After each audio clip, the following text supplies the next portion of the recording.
Selamat pagi anak-anakku. Setelah beberapa hari kamu mengikuti tes ulangan tengah semester, kembali kita bertemu untuk mempelajari prakarya dengan materi kerajinan berbasis bahan campuran. Siapkan alat tulismu. Silahkan nanti kamu mendengarkan sekaligus mencatat. Sekali lagi, kita akan pelajari kerajinan berbasis bahan campuran. A. Prinsip kerajinan berbasis media campuran. Adapun prinsip yang harus kita perhatikan dalam kerajinan berbasis media campuran sebagai berikut. 1. Bahan yang digunakan lebih dari 2 jenis. Bisa dari bahan alam ataupun bahan buatan. Yang kedua, prinsip yang kedua, bahan yang digabungkan tidak menimbulkan reaksi kimia atau mengalami perubahan bentuk atau perubahan fisik. Misalnya, ketika bahan itu digabungkan atau dicampurkan menjadi meleleh, berkarat, patah, menggelembung, dan lain-lain. Dan yang ketiga, hendaknya masing-masing bahan memiliki karakteristik yang saling mendukung. Misalnya, bahan dari kayu dengan dicampur atau ditambah dengan yang plastik menjadi saling mendukung. Bisa dari logam dengan plastik juga saling mendukung. Yang keempat, penggabungan bahan satu dengan yang lain harus menyatu sehingga akan terjadi kesatuan yang harmonis. Maksudnya, bahan ada kayu, ada plastik, ada kain, kemungkinan ada gypsum. Itu bila digabungkan itu menjadi kesatuan yang harmonis. Tentu saja perlu kalian ingat, apakah bahan yang satu dengan yang lain itu bila digabungkan mau? Karena tidak semua bahan mencampurkan satu bahan dengan yang lain itu akan menjadi lebih baik. Maka perlu yang tadi, bahan yang digabungkan tidak menimbulkan reaksi kimia atau mengalami perubahan fisik, itu perlu kalian cermati. Di sini ada beberapa petunjuk sebelum melakukan perencanaan produk agar tercipta bentuk yang unik dan artistik. Ada 2. Intinya di sini 1, ada menyederhanakan bentuk dan ada mengubah bentuk. Menyederhanakan bentuk ini dengan cara mengurangi atau menambah bentuk produk kerajinan berbasis media campuran atau disebut dengan stilasi. Sekali lagi, ada 2 prinsip, yang satu menyederhanakan, yang satu mengubah. Yang menyederhanakan ini dengan cara menambah atau mengurangi, yang disebut dengan stilasi. Tujuannya apa? Tujuannya agar benda yang kita gabungkan ini lebih menarik. Benda yang kita kurangi dari bentuk semula lebih menarik. Benda yang kita tambah dari bentuk semula lebih menarik. Yang kedua, yaitu merubah bentuk produk kerajinan berbasis media campuran yang disebut dengan deformasi. Ini mengubah bentuk. Deformasi diartikan sebagai perubahan bentuk yang terjadi secara permanen. Contoh, ada mangkuk. Kemudian mangkuk ini dibuat sedemikian rupa, kemudian diubah menjadi tempat lilin. Atau ada juga ban mobil, kemudian ada ditambah kaca, kemudian disempurnakan menjadi akuarium. Nah, ini merubah dari semula ban menjadi bentuk akuarium. Kemudian apa yang menyederhanakan tadi, yang silasi? Contohnya, ada mahkota yang biasa untuk menari.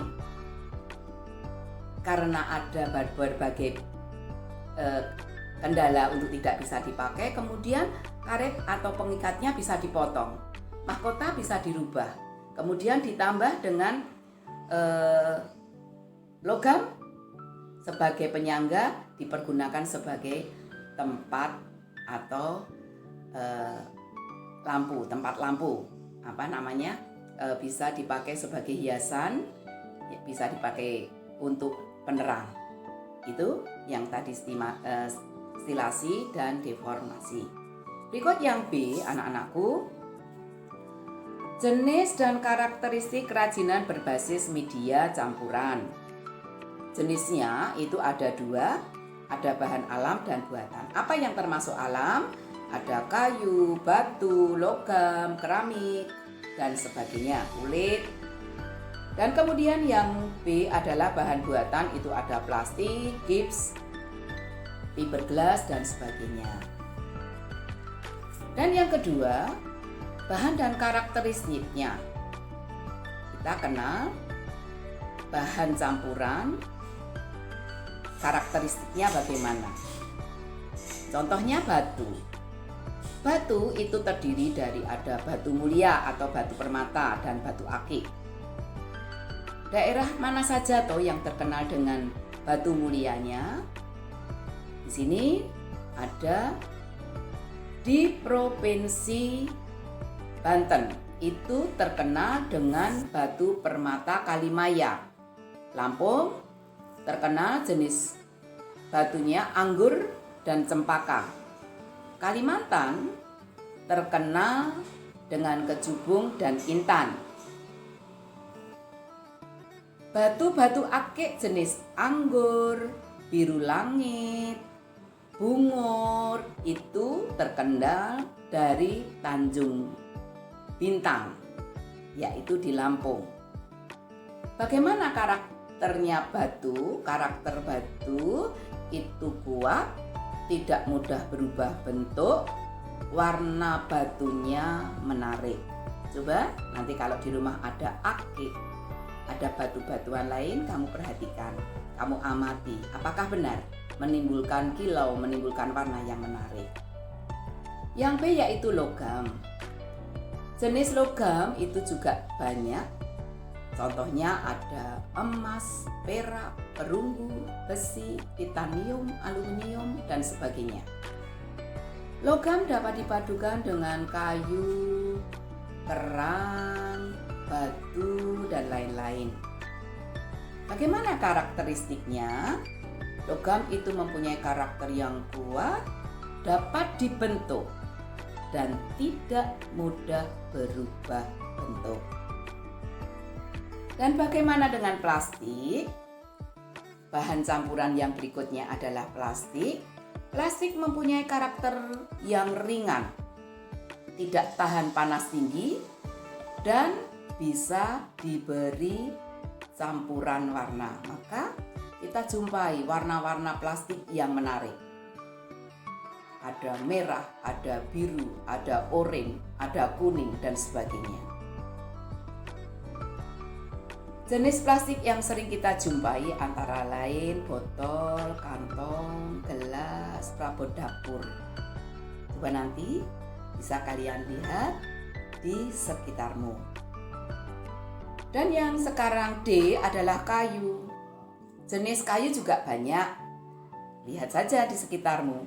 Ada kayu jati, meranti, nangka, Kalimantan, dan sebagainya. Kayu dapat dipadukan dengan logam, kaca, plastik, dan lain-lain. Karakteristiknya, kayu itu kuat, mudah dibentuk, banyak warna, mempunyai serat yang unik. Anak-anak, silakan nanti kamu juga melihat apakah juga ada kayu itu berwarna, karena ada kayu hitam, ada kayu putih, ada kayu coklat, ada kuning, dan sebagainya. Dan campuran yang terakhir, contoh yang terakhir adalah keramik. Keramik itu berasal dari tanah liat. Karakternya mudah pecah dan rapuh. Maka apa yang perlu diperhatikan? Yang perlu diperhatikan, kamu dapat memadukan dengan berbagai bahan yang sifatnya lembut atau ringan. Contohnya apa? Kain, rotan, kertas, karton, dan sebagainya. Itu contoh bahan campuran yang bisa kita padu-padakan ketika kita membuat satu kerajinan. Kesimpulannya apa, anak-anakku? Kesimpulannya, dengan mempelajari berbagai macam bahan yang bisa dijadikan campuran dalam pembuatan produk kerajinan, maka kita akan semakin tertantang untuk mencoba membuat suatu karya kerajinan yang menarik, unik, dan bermanfaat. Kerajinan yang menarik, unik, dan bermanfaat itu akan disukai oleh banyak orang. Paling tidak, kita berani mencoba untuk membuat karya yang sederhana, tetapi tetap memperhatikan kaidah-kaidah yang telah diterangkan. Anak-anakku, tugas sementara kalian mengamati kerajinan yang ada di rumahmu. Satu contoh misalnya, kamu ambil satu kipas. Kipas itu saja kamu perhatikan, kamu amati. Di dalam kipas itu ada apa saja? Mungkin ada kayu, mungkin ada kain, mungkin ada plastik. Kemudian itu menjadi satu rangkaian yang kita bisa gunakan dan sangat bermanfaat. Banyak lagi contoh. Nanti kamu lihat di sekelilingmu, di sekitarmu, yang ada di rumahmu, hiasan kerajinan apa yang ada, kamu amati dulu.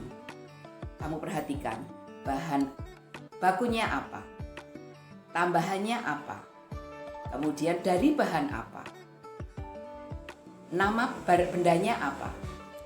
Dan kemudian kamu mulai mengingat-ingat atau mulai mereka-reka, ini cara membuatnya bagaimana ya? Itu tugas sementaramu. Cukup kamu hanya mengamati saja. Paham anak-anakku?